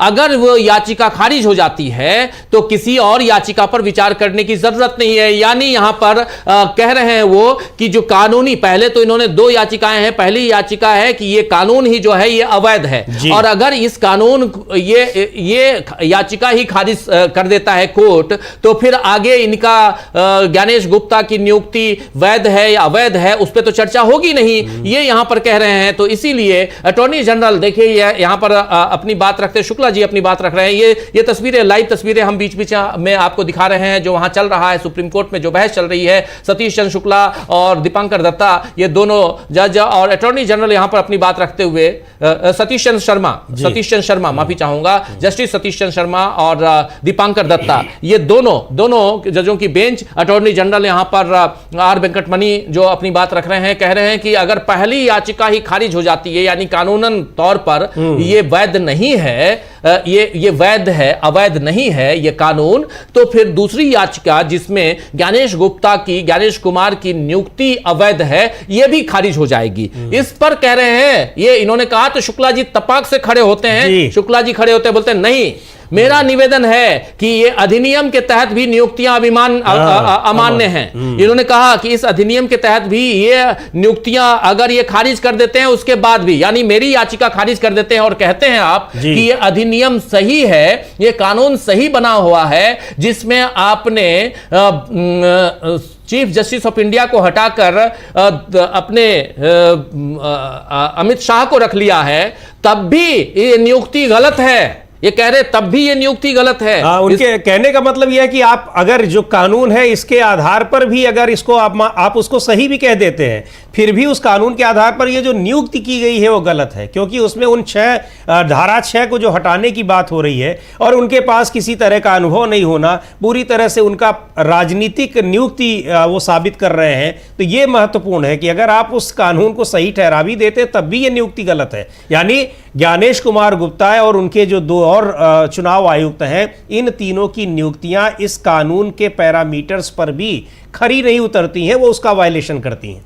बिल्कुल बिल्कुल बिल्कुल। इसके बाद फिर अटॉर्नी जनरल कहते हैं कि उन्होंने कोई मामला साबित नहीं किया, ये एक बेतरतीब और सतही यहां पर बहस है, सतही रूप से इन्होंने अपनी बातें रखी हैं, और इन्होंने कोई यहां पर अपना मामला जो है कोई भी लीगली किसी भी मतलब तथ्यात्मक रूप से इन लोगों ने अपनी बात नहीं रखी है, ये अटॉर्नी जनरल का कहना है। अब आगे सुनवाई जारी है, और इसमें बहुत महत्वपूर्ण, बहुत इंपॉर्टेंट हो जाता है कि यहां पर अटॉर्नी जनरल खुद खड़े होते हैं। अटॉर्नी जनरल खड़े होकर अपनी बात यहां रख रहे हैं। जस्टिस दत्ता अब अपनी बात रख रहे हैं, जस्टिस दत्ता, फिर जस्टिस शर्मा, ये 2 जजों की बेंच। और यहां जस्टिस दत्ता कह रहे हैं, अटॉर्नी जनरल ऑफ इंडिया से पूछा है कि अगर कानून अधिकार क्षेत्र में है तो उसका पालन क्यों नहीं किया जाना चाहिए, अगर कानून अधिकार क्षेत्र में है तो उसका पालन क्यों नहीं किया जाना चाहिए, यहां पर पूछ रहे हैं जस्टिस दत्ता ने। जस्टिस अटॉर्नी जनरल से पूछा है, आर वेंकटमणि से पूछा है कि अगर यह कानून अधिकार क्षेत्र में है तो फिर उसका पालन क्यों नहीं किया जाना चाहिए। इस पर एजीआई कह रहे हैं, अटॉर्नी जनरल ऑफ इंडिया कह रहे हैं कि बशर्ते कि वो ठोस मामला साबित कर सकें, ये एक मनमानी जांच नहीं हो सकती जिसमें अदालत का समय बर्बाद हो। ये साफ साफ कह रहे हैं कि ये लोग अदालत का समय बर्बाद कर रहे हैं। इस पर जस्टिस दत्ता शुक्ला से पूछ रहे हैं, यानी पूर्व जो आईएएस अधिकारी जो याचिका लेकर पहुंचे हुए हैं उनसे पूछ रहे हैं जस्टिस दत्ता कि आपको कैसे पता कि राष्ट्रपति को जानकारी नहीं दी गई थी, ये यहां पूछा जा रहा है। तो शुक्ला कह रहे हैं सिफारिश पत्र में इसका उल्लेख नहीं है। इस पर जस्टिस शर्मा कह रहे हैं कि यहां तक कि कॉलेजियम में भी हम विचार विमर्श करते हैं और कार्यवाही का विवरण तैयार किया जाता है, लेकिन अंतिम नोट में पूरे विवरण के बजाय केवल नाम होते हैं। ये नोट में होना जरूरी नहीं है, लेकिन आपको कैसे पता कि कार्यवाही का विवरण राष्ट्रपति को नहीं भेजा गया था। अब यह पूछा जा रहा है कि आपको कैसे पता कि कार्यवाही का विवरण राष्ट्रपति को नहीं भेजा गया था, यहां शुक्ला से पूछा जा रहा है। यह बात यहां फंसाने की कोशिश हो रही है। हाँ, वो वही कह रहे हैं कि जो सिफारिश पत्र दिया गया है जिसमें उन्होंने कहा है, तो उसमें इसका कोई जिक्र नहीं है कि इनके बारे में पूरी जानकारी जानकारी राष्ट्रपति को थी या नहीं, तो अब उसको डिफेंड करने की कोशिश कर रहे हैं जस्टिस दीपांकर दत्ता। लेकिन वो अपनी बात पर अड़े हुए हैं। और एक जो फिर से इन्होंने एक महत्वपूर्ण बात कही है ये एस.एन. शुक्ला ने, वो कह रहे हैं कि भाई ये नियुक्तियां जो है वो नियुक्तियां वैसे तो कानून को ही चैलेंज किया गया है, लेकिन कानून के चैलेंज होने और न होने के अलावा ये उस कानून के तहत भी ये नियुक्तियां अवैध है। तो कानून अवैध होता है तब तो ठीक ही है, कानून अगर वैध ठहरा भी दिया जाता है तो ये इनकी नियुक्ति तो बिल्कुल उस पैरामीटर पर खरी नहीं उतरती है। वो बार बार अपनी उस दलील को दे रहे हैं और जो सवाल उनसे पूछे जा रहे हैं उनका वो जवाब भी दे रहे हैं कि कैसे वो अपने को डिफेंड करना चाहते हैं। आपको एक चीज़ पता होगा राजीव जी कि ये एस.एन. शुक्ला ही और यही लोक प्रहरी संस्था है जिसने उत्तर प्रदेश में जो पूर्व मुख्यमंत्रियों को सरकारी बंगले आजीवन मिलते थे उसके खिलाफ एक याचिका दायर की थी, और बाद में फिर सुप्रीम कोर्ट का उस पर फैसला आया और इन चीज़ों को तो कई महत्वपूर्ण इन्होंने बहुत सारी याचिकाएं दाखिल की हैं, केस लड़े हैं। बिल्कुल बिल्कुल प्रशासनिक व्यवस्था को लेकर और जो कुछ सरकार का कामकाज होना चाहिए, गड़बड़ियां हैं उनको लेकर, और चूंकि खुद भी आईएएस अधिकारी रहे तो बहुत सारी चीजें, बहुत सारे लूपहोल्स उनको पता भी हैं कि क्या कुछ होता है। जी अब यहां पर एडवोकेट शंकर नारायणन खड़े होते हैं शुक्ला की तरफ से, और इन याचिकाकर्ताओं में से एक याचिकाकर्ता और उनके लिए वरिष्ठ वकील शंकर नारायणन खड़े होते हैं और कह रहे हैं कि 14 मार्च, वो फिर बता रहे हैं, आप पूछ रहे हैं ना तो मैं बता रहा हूं, तो वो बता रहे हैं कि 14 मार्च 2024 को संधू और ज्ञानेश कुमार के नामों की अनुशंसा की गई और उन्हें चुनाव आयुक्त नियुक्त किया गया 14 मार्च को। ज्ञानेश कुमार की मुख्य चुनाव आयुक्त के रूप में नियुक्ति 2025 में हुई। इन दोनों नामों की राष्ट्रपति को अनुशंसा करने वाली चयन समिति का विवरण रिकॉर्ड में नहीं है। ये साफ साफ कह रहे हैं कि इन दोनों नामों की अनुशंसा करने वाली, जो राष्ट्रपति के पास जो भेजा गया चयन समिति की अनुशंसा करने वाली चयन समिति जो है, राष्ट्रपति को जो अनुशंसा करती है, वो रिकॉर्ड में उसका विवरण नहीं है। तो कैसे आप जो कह रहे हैं कि आपको कैसे पता कि राष्ट्रपति को नहीं भेजा गया, राष्ट्रपति को आप रबर स्टैंप की तरह कैसे कह रहे हैं, यहां पे उसके लिए दलील दे रहे हैं शंकर नारायणन। यहां पर अगर सुप्रीम कोर्ट में आके कोई अपनी बात रख रहा है तो ऐसे तो बात रखेगा नहीं, हवा हवाई बातें करेगा नहीं। उसको पता है कि सुप्रीम कोर्ट नाप देगा, सुप्रीम कोर्ट यहां पर जेल की सजा तक सुना सकता है कि आप कोर्ट को गुमराह कर रहे हैं, गलत का समय बर्बाद कर रहे हैं, बिल्कुल गलत तथ्य लेके आप तो आएंगे नहीं। तो इसलिए तथ्यों के आधार पर बात रखी जाती है। एक आईएएस अधिकारी है, पूर्व आईएएस अधिकारी, जो अपनी याचिका लेकर आया है तो वो अपने ऊपर आरोप लगवाने के लिए तो आया नहीं है, और वरिष्ठ वकीलों की टोली है वहां पे जिन लोगों ने इस पर रिसर्च किया होगा, किसी आधार पे कह रहे हैं कि राष्ट्रपति को सिर्फ रबर स्टैंप की तरह आपने इस्तेमाल किया, राष्ट्रपति को अनुशंसा की कॉपी नहीं दी गई, रिकमेंडेशन का जो लेटर था वो नहीं दिया गया। और यह बात यहां पर 14 मार्च 2024 को संधू और ज्ञानेश कुमार के नामों की अनुशंसा की गई, उन्हें चुनाव आयुक्त नियुक्त किया गया। ये दोनों चुनाव आयुक्त थे जब राजीव कुमार मुख्य चुनाव आयुक्त थे, आप याद कीजिए, नियुक्त किया गया। ज्ञानेश कुमार को मुख्य चुनाव आयुक्त के रूप में नियुक्ति 2025 में हो जाती है जब राजीव कुमार जो है वो रिटायर होते हैं, और इन दोनों नामों की राष्ट्रपति को अनुशंसा करने वाली चयन समिति का विवरण रिकॉर्ड में नहीं है। यह बात यहां बताई जा रही शंकर नारायण की तरफ से। जी बिल्कुल, तो उनका यही कहना है कि आप जो पूछा था वहां पर बेंच ने कि आप कैसे कह रहे हैं कि राष्ट्रपति को नहीं दी गई, तो बता रहे हैं कि कहीं कोई रिकॉर्ड में कोई बात है ही नहीं, और इसको वो डिफेंड करने की कोशिश कर रहे थे। लेकिन ये जो लॉजिक था, ये जो तर्क था शंकर नारायणन का, वो महत्वपूर्ण है कि भाई वहां पर जो चीजें रिकॉर्ड में है उनको ही हम देखेंगे। उस रिकॉर्ड में ऐसा कोई जिक्र नहीं है कि इनके नामों को लेकर चयन समिति ने क्या बात की, क्या उसमें बातें रखी गई, समर्थन में, विरोध में, कहीं कोई बात कुछ है ही नहीं रिकॉर्ड में। सीधे यहां से नाम फाइनल करके भेज दिया गया राष्ट्रपति को, और राष्ट्रपति ने सिग्नेचर करके वापस कर दिया गया कि आप लीजिए, हमारी तरफ से ओके है। तो ये पूरी प्रक्रिया भी अपने आप में वैसी ही दोषपूर्ण है जैसे इस कानून को बनाने वाली प्रक्रिया थी। यही ये वहां पर दलीलें दी गई। बिल्कुल कह रहे हैं कि अदालत ने उनकी बात मान ली है, और निष्पक्षता से कहें तो हमने भी उनकी बात मान ली है कि 9 मार्च को सुनवाई की तारीख 15 तारीख से बदलकर 14 मार्च कर दी गई थी, न कि 10 मार्च को। 9 मार्च के बाद 10 मार्च को होनी चाहिए, न कि बल्कि उसको 14 की जगह 15 की जगह 14 कर दी गई थी जब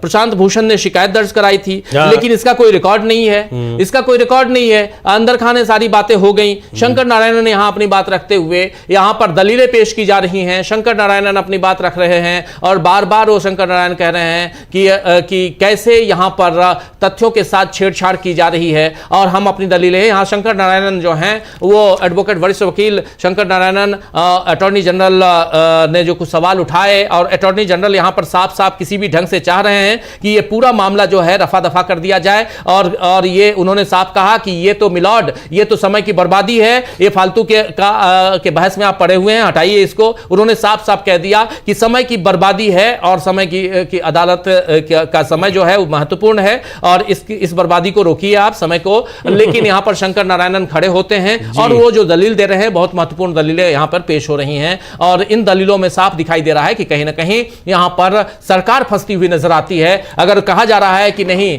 राष्ट्रपति को अनुशंसा की कॉपी, रिकमेंडेशन लेटर जो यहां से गया था वो नहीं दी गई, तो नहीं दी गई, ये साबित भी कर रहे हैं। हाँ बिल्कुल। अच्छा, अटॉर्नी जनरल देखिए क्या कह रहे हैं, बड़ी महत्वपूर्ण बात है और तभी शुक्ला जी ने उसमें हस्तक्षेप किया। राजीव जी वो कह रहे हैं कि अगर पहली वाली याचिका अगर जो है वो सही साबित हो जाती है, यानी उसको लेकर सुप्रीम कोर्ट उसको जस्टिफाई कर देता है, तो फिर दूसरी वाली का कोई मतलब नहीं रह जाता। तब शुक्ला जी ने कहा क्या नहीं, पहली वाली तो अपने आप में चैलेंज उसको किया ही गया है, लेकिन ये तो और भी ज्यादा खतरनाक है। यहां पहली वाली अगर यानी कानून जो है जो बना हुआ है उसको आप कोर्ट सही भी साबित कर देता है तब भी वो गलत है, तब भी वो गलत है। इनकी नियुक्ति तो खारिज होनी चाहिए। हाँ, ये वही वहां टालने की कोशिश कर रहे थे जी। हाँ, यही कह रहे हैं। Actually attorney general of India जो हैं वो चाह रहे हैं, वेंकटमणि जो है वो कह रहे हैं कि चूंकि ये इनकी याचिका को ही रद्द कर देना चाहिए, खारिज कर देना चाहिए। ये फालतू की याचिका लेकर आए हैं, गलत बयानी कर रहे हैं, तथ्य नहीं है, दलीलें फालतू की दे रहे हैं, इस याचिका को खारिज कर। तब ये कह रहे हैं कि हमारी याचिका, ये कानून को अगर जिसमें हमने चुनौती दी है कि ये कानून गलत है, अगर गलत कानून आपने बनाया है उस आधार पर भी जिसको आप सही साबित कर रहे हैं, और अगर आप उसको, मेरी याचिका को खारिज कर देते हैं पहली याचिका को, तब भी मेरी दूसरी याचिका सही है। इसलिए है क्योंकि गलत कानून के आधार पर भी यह गलत नियुक्ति है, गलत नियुक्ति है। इसीलिए यहां पर शुक्ला जी और शंकर नारायणन दोनों अपनी बात रखते हुए, शंकर नारायणन अब खड़े हो गए और उन्होंने अपनी बातें, दलीलें अपनी पेश करनी शुरू कर दी। उन्होंने साफ साफ कहा कि राष्ट्रपति, जब इन्होंने पूछा, जस्टिस दीपांकर दत्ता ने पूछा कि आपको कैसे पता कि राष्ट्रपति को रिकमेंडेशन लेटर नहीं भेजा गया था, तब इन्होंने साफ साफ कह दिया शंकर नारायणन खड़े होकर कि राष्ट्रपति को रिकमेंडेशन लेटर नहीं गया है। वो तथ्यों के आधार पर यहां अपनी बात रख रहे हैं कि वो जो वहां पर पेश की गई हैं, जो क्योंकि देखिए इन लोगों ने क्या किया है, आरटीआई से तमाम बातों को, तमाम दस्तावेजों को निकलवाया है। जी हाँ। और वो उन्होंने कहा है कि मैं अपनी दलीलें यहां पेश कर रहा हूं दो आधार पे, एक जो मुख्य जो तथ्य हैं वो, और दूसरा आरटीआई के तहत जो हमारे पास तथ्य आए हैं वो, और दोनों, और इसीलिए बहुत मजबूत हो जाता है ये केस इधर से अपोजिशन की तरफ से। शंकर नारायणन, शुक्ला और भी बाकी लोग हैं, कपिल सिब्बल भी हैं शायद इसमें प्रशांत भूषण भी हैं जी। तो ये तमाम एडवोकेट्स अभी इन्होंने, इनमें से कई लोगों ने अपनी बात रखी है, कई लोग अपनी बात रखेंगे, लेकिन बहुत महत्वपूर्ण, लेकिन बड़ी महत्व ये वार्तालाप रहा इनका, शुक्ला जी का और अटॉर्नी जनरल का, बड़ा महत्वपूर्ण रहा कि यहां वो ये कहना चाह रहे थे कि ये तो बेमतलब की दलील है। उन्होंने कहा नहीं, पहली बात तो ये कानून ही ये असंवैधानिक है, इसको नहीं बनना चाहिए था, और उस असंवैधानिक कानून के जरिए जो नियुक्ति की गई है वो उस असंवैधानिक कानून के पैरामीटर्स पर भी खरी नहीं उतर रही। तो ये बड़ा महत्वपूर्ण रहा कि एक तो आप गलत तरीके से कानून बना दे रहे हैं और उस गलत तरीके से बने कानून के आधार पर जो नियुक्ति कर रहे हैं उसमें भी उस कानून का भी नहीं पालन किया जा रहा है। तो ये पूरी तरह से मनमानी। हाँ, और बिल्कुल बिल्कुल कह रहे हैं कि 14 मार्च 2024 को संधू और ज्ञानेश कुमार दोनों को आप आयुक्त बनाते हैं, 14 मार्च 2024। और याद कीजिए लोकसभा का चुनाव कब था, 2024 जून में, 4 जून को रिजल्ट आया है, और बिल्कुल चुनाव की घोषणा से थोड़े दिन पहले आप 14 मार्च को संधू को और ज्ञानेश कुमार को, दोनों को आप चुनाव आयुक्त बना देते हैं राजीव कुमार के बाएं दाएं बैठने के लिए, और नियुक्त किया गया। ज्ञानेश कुमार को फिर की नियुक्ति 2025 में आप कर देते हैं जैसे ही राजीव कुमार जाते हैं, यानी रिटायर होते हैं। लेकिन इन दोनों नामों यानी संधू और ज्ञानेश कुमार की के नामों की सिफारिश जो होती है करने चयन समिति की कार्यवाही का जो रिकॉर्ड है उसमें दोनों की सिफारिश का रिकमेंडेशन लेटर जो है वो राष्ट्रपति के पास उपलब्ध नहीं है, ये हमारे पास है, ये रिकॉर्ड हम बता रहे हैं। यही यहां पर महत्वपूर्ण है क्योंकि दीपांकर दत्ता कह रहे हैं कि आपको कैसे पता कि राष्ट्रपति के पास नहीं गया था रिकमेंडेशन लेटर, आपको कैसे पता कि राष्ट्रपति को पता ही नहीं था कि हम किस पे साइन कर रहे हैं। ये बात यहां पर कही जा रही है संधू की तरफ, संधू और ज्ञानेश कुमार गुप्ता के बारे में साफ साफ रखी गई है। ये महत्वपूर्ण, बहुत इंपॉर्टेंट हो जाता है। शंकर नारायणन पूरे तथ्य दे रहे हैं कि भाई उनके पास जिनकी सिफारिश की गई उसमें तो कुछ था ही नहीं, और इसी आधार पर हम कह रहे हैं कि राष्ट्रपति को नहीं मालूम, उन्होंने रबर स्टैंप की तरह उनका इस्तेमाल किया गया और उन्होंने उस तरह से अपना इस्तेमाल होने दिया कि उनके पास कोई फाइल जा रही है और उस फाइल पर वो दस्तखत कर दे रहे हैं बिना कुछ जाने समझे कि इसमें क्या लिखा हुआ है। तो ये इसकी जो कानून और कानून के जरिए जो नियुक्ति हुई है उसकी खामियों को ये उजागर कर रहे हैं कि अगर ऐसा हुआ तो क्या हुआ। और सबसे बड़ी बात कि इस नियम के तहत जिसको आप बना देंगे उससे आप अपनी मनमानी काम करवाएंगे और वो कर भी देगा, इसलिए कर देगा कि उसको कोई खौफ नहीं है, कानून का उसको डर नहीं है, क्योंकि अब रिटायर होने के बाद भी उसके खिलाफ आपने ऐसा कानून बना दिया है कि कोई कार्रवाई नहीं हो सकती है। तो अपने आप में एक के बाद एक कई लेयर्स जो गड़बड़ियों की होती है वो दिखाई पड़ रही है यहां पर, कानून बनाने से लेकर उसकी नियुक्तियों तक। बिल्कुल बिल्कुल। यहां शुक्ला जी और बात कह रहे हैं, शुक्ला जी कह रहे हैं कि अगर बैठक का कार्यवृत्त अध्यक्ष को नहीं भेजा गया, यानी राष्ट्रपति को नहीं भेजा गया, तो उन्हें कैसे पता चलेगा कि तीसरे सदस्य ने असहमति जताई है।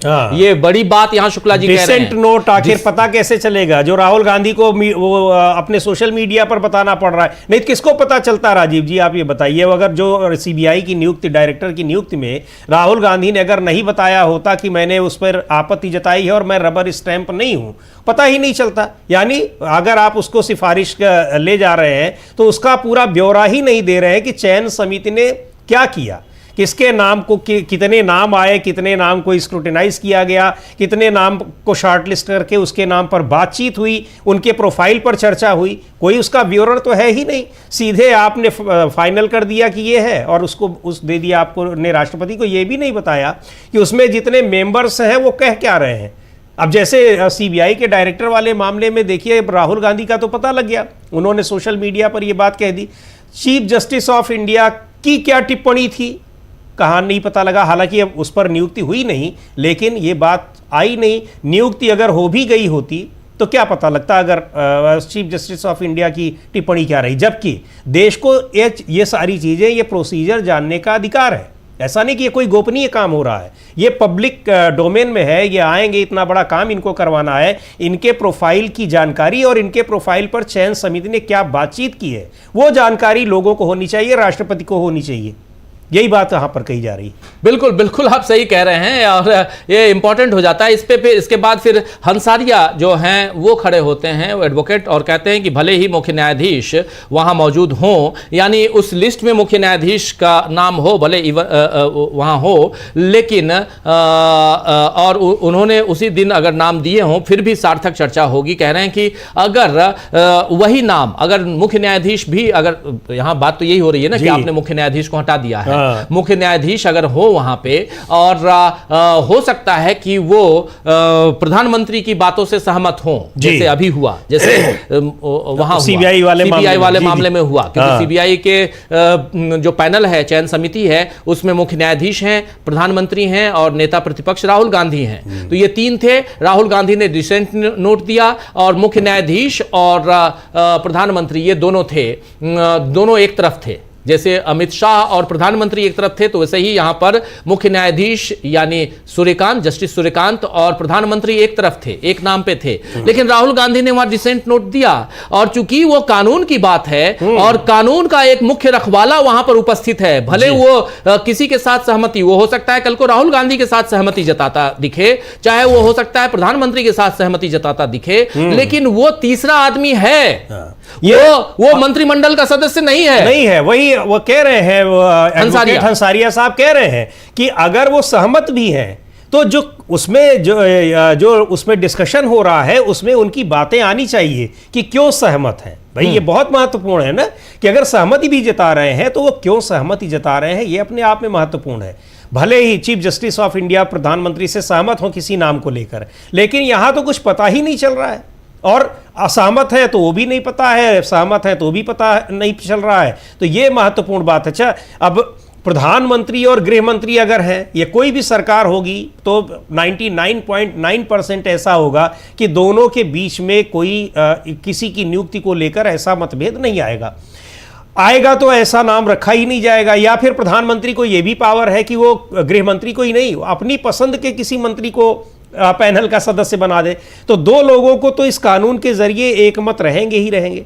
तो यानी यहां पर केवल जो प्रधानमंत्री चाहेगा उसी के नाम पर सहमति होनी है। चीफ जस्टिस ऑफ इंडिया के नाम की सिफारिश इसीलिए की थी, डायरेक्शन दिया था सुप्रीम कोर्ट ने कि उसमें अगर वो रहेंगे, 3 लोगों के रहने पर अगर मान लीजिए कि चीफ जस्टिस ऑफ इंडिया उस नाम पर सहमति दे रहे हैं, तो ये अगर उस पूरा ब्यौरा अगर दिया गया होता राष्ट्रपति को तो ये पता लगता कि उसमें सब लोगों ने क्या कहा है। हालांकि चीफ जस्टिस ऑफ इंडिया बताइए आपने कि अब तो कानून जो बनाया उसमें तो उनको बाहर ही कर दिया गया। बिल्कुल बिल्कुल सही कह रहे हैं आप, कानून के हिसाब से उनको चीफ जस्टिस ऑफ इंडिया को बाहर कर दिया गया। लेकिन यहां साफ साफ है कि अगर असहमति होती या सहमति होती, जो भी होता, एक तीसरा आदमी वहां पे होता। जैसे अभी सीबीआई के डायरेक्टर के लिए नियुक्ति में वहां तीसरा आदमी है, तीसरा पक्ष जो है वो सीजेआई है, चीफ जस्टिस ऑफ इंडिया है, यानी जस्टिस सूर्यकांत वहां पर उस नाते पहुंचे हुए थे। कल को कोई और चीफ जस्टिस ऑफ इंडिया होगा, वो होगा, तीन लोगों का पैनल होगा। ये नहीं होगा कि सरकार के 2 नुमाइंदे होंगे, एक प्रधानमंत्री होगा और दूसरा गृह मंत्री होगा वहां पे, और तीसरा एलओपी होगा, लीडर ऑफ अपोजिशन होगा। तो फिर यहां तो मामला 2 बनाम 1 ही रहेगा, भले आप डिसेंट नोट लिखते रहिए। लेकिन बात यहां पे आती है कि जो पूछा गया कि राष्ट्रपति को, आपको कैसे पता कि राष्ट्रपति के पास डिसेंट नोट, राष्ट्रपति के पास ये रिकमेंडेशन लेटर नहीं गया और सीधे सीधे चला गया अनुशंसा पत्र उस ढंग से कि अपॉइंटमेंट पत्र, उस पर साइन कर दीजिए रबर स्टैंप की तरह। तो इन्होंने भी इसको साबित करने की कोशिश कर दी, यहां पर साबित कर दिया कि कैसे नहीं गया है। और ये बातें यहां पर कही जा रही हैं, चाहे वो हंसारियां हो, चाहे शंकर नारायण हो, चाहे शुक्ला जी हो, ये सारे अपनी अपनी बात रख रहे हैं। रिकमेंडेशन लेटर जो है वो वहां पे उसका वो मेंशन नहीं किया गया है, ये बात यहां पर शुक्ला जी ने कही। तो बहुत इंपॉर्टेंट यहां पर बातें हो जाती हैं कि कैसे यहां एक पूरा यहां पर अटॉर्नी जनरल ऑफ इंडिया जो हैं वो वेंकटमणि खड़े होते हैं, आर वेंकटमणि, और वो जब खड़े होते हैं तो वो साफ साफ कहते हैं कि चूंकि यहां समय वेस्टेज ऑफ टाइम है, समय की बर्बादी है, इस याचिका को खारिज कीजिए, रद्द कीजिए और ये बहुमूल्य समय को नष्ट मत कीजिए, काम पर ध्यान, मतलब अपने जो दूसरे वो हैं काम हैं, दूसरी जो दलीलें पेश होंगी उस पर ध्यान दीजिए। तो वो रिकमेंड करते हैं। लेकिन यहां शुक्ला जी और बाकी शंकर नारायणन वो खड़े होते हैं, बोलते हैं कि अगर आप मेरी पहली याचिका को, यानी ये कानूनन सही भी है, आपने जो नियम बनाया है, अगर उसको आप हमारी याचिका को उसके लिए खारिज कर देते हैं, तब भी ये नियुक्ति ही गलत है। ये लोग इस पे अड़े हुए हैं। ये समय की बर्बादी और ये सारी दलीलें दे रहे हैं। जब ये पिछली सुनवाई के दौरान जब ये मामला इसकी लिस्टिंग हुई थी, उस समय भी सॉलिसिटर जनरल तुषार मेहता कह रहे थे पीठ से कि ये बहुत महत्वपूर्ण सुनवाई इस समय चल रही है सुप्रीम कोर्ट में सबरीमाला केस में, अभी इसको छोड़ दिया जाए, बाद में किया जाएगा। तब दोनों जो पीठ है, जस्टिस दीपांकर दत्ता और जस्टिस शर्मा, इन लोगों ने कहा था कि नहीं, आप इसको इतने हल्के में मत लीजिए, ये बहुत गंभीर मामला है और सबरीमाला केस से कहीं ज्यादा महत्वपूर्ण मामला है, इस पर हम करेंगे अभी सुनवाई। और तब ये इसकी लिस्टिंग हुई और पिछली सुनवाई में भी, यानी 7 मई को भी ज़बरदस्त तरीके से गर्मा गर्म बहस हुई, दलीलें अपनी रखी गई और आज भी फिर उसी तरीके से। तो ये बार बार यहाँ पर जो सरकारी पक्ष के वकील हैं वो इतनी महत्वपूर्ण सुनवाई को पता नहीं क्यों समय की बर्बादी बता रहे हैं सुप्रीम कोर्ट को, ये बड़ी हैरानी हो रही है। जी जी बिल्कुल बिल्कुल बिल्कुल अब सही। ये वो तय थोड़ी करेंगे कि सुप्रीम कोर्ट को क्या सुनवाई करनी चाहिए, किस पर कितना समय देना चाहिए, किस पर कितना समय नहीं देना चाहिए। बिल्कुल बिल्कुल सही कह रहे हैं। यहां पर अब जस्टिस दत्ता जो हैं वो कहते हैं कि आपको इस बात का पर ध्यान देना होगा कि यह अनुच्छेद आर्टिकल 14 का उल्लंघन करता है। स्वतंत्र और निष्पक्ष चुनाव मूल संरचना का एक अभिन्न अंग है और ये तब तक संभव नहीं है जब तक कि चुनाव आयोग स्वतंत्र न हो। यहां पर जस्टिस दत्ता ने साफ साफ कहा है कि आर्टिकल जो हमारे संविधान का आर्टिकल 14 है ये उसका उल्लंघन करता है और स्वतंत्र और निष्पक्ष चुनाव मूल संरचना, हमारे संविधान की जो मूल संरचना है उसका एक अभिन्न अंग है, जिसमें स्वतंत्र और निष्पक्ष चुनाव हो। यह तब तक संभव नहीं है जब तक कि चुनाव आयोग स्वतंत्र ना हो। इस पर एजी अटॉर्नी जनरल जो हैं वो खड़े होते हैं और वो कहते हैं कि यह गलत धारणा है कि इस कानून से केवल यही निष्कर्ष निकलता है कि चुनाव आयोग स्वतंत्र नहीं है। ये कह रहे हैं अटॉर्नी जनरल कि इस कानून से यह गलत धारणा लेकर यहां पर चल रहे हैं लोग कि यह कानून जो है ये स्वतंत्र और निष्पक्ष चुनाव कराने के लिए यहां पर खड़े नहीं,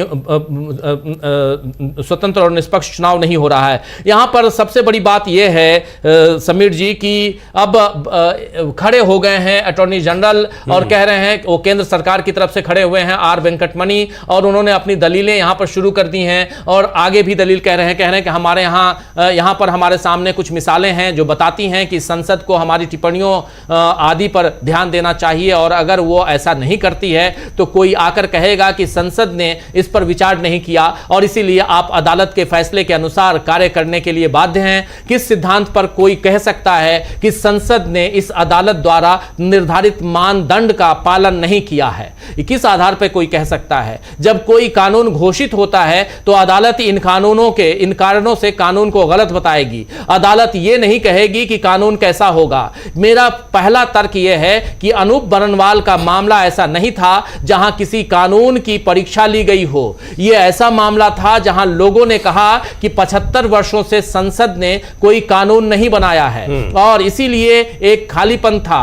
अदालत ने एक प्रस्ताव उठाया, हम एक बिल्कुल अलग नैतिक क्षेत्र में प्रवेश कर रहे हैं। यानी साफ साफ कह रहे हैं कि अदालत ने ऐसा कहा था कि कानून बनाइए और हम कानून बनाकर ले आए, एक अलग नैतिक उसमें प्रवेश कर रहे हैं और इसीलिए हम यहां पर कानून बना रहे हैं। अभी एस.एन. शुक्ला जी वही बात पहले कह चुके हैं राजीव जी कि उन्होंने कहा कि 75 सालों में कानून नहीं था, तभी तो जो अनूप बरनवाल की याचिका थी उस पर सुप्रीम कोर्ट ने कहा सरकार से कि संसद इस पर एक कानून बनाए, और आपने जो कानून बनाया वो उससे भी गया बीता है। यानी वहां तो कम से कम ये था कि कोई स्पष्टता नहीं थी, राष्ट्रपति नियुक्त करते थे प्रधानमंत्री की सिफारिश पर।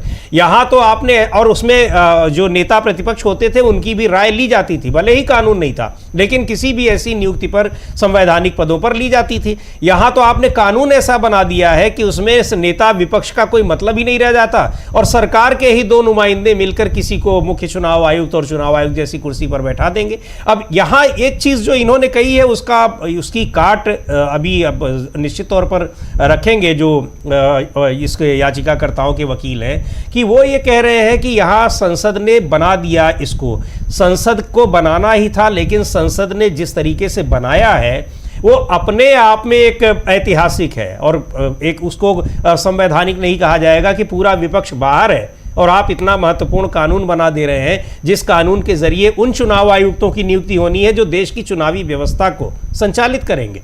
बिल्कुल बिल्कुल बिल्कुल। एजीआई यानी attorney general of India R Venkataramani सीधे लड़ाई लड़ रहे हैं, इसमें सीधा सरकार की तरफ से खड़े हैं और कह रहे हैं कि मान लीजिए, अजम्पशन यहां पे मान लीजिए कि संसद ने आज पहली बार कानून पारित किया, लेकिन अनूप बरनवाल ने इसके तर्क पर सवालिया निशान लगा दिया है। अनूप बरनवाल का मामला, इसे यूं ही खारिज नहीं किया जा सकता जब तक कानून के वास्तविक प्रयोग पर इसकी जांच नहीं हो जाती, यानी चुनाव आयुक्तों की स्वतंत्रता और कार्यप्रणाली में कमी साबित नहीं हो जाती, तब तक ये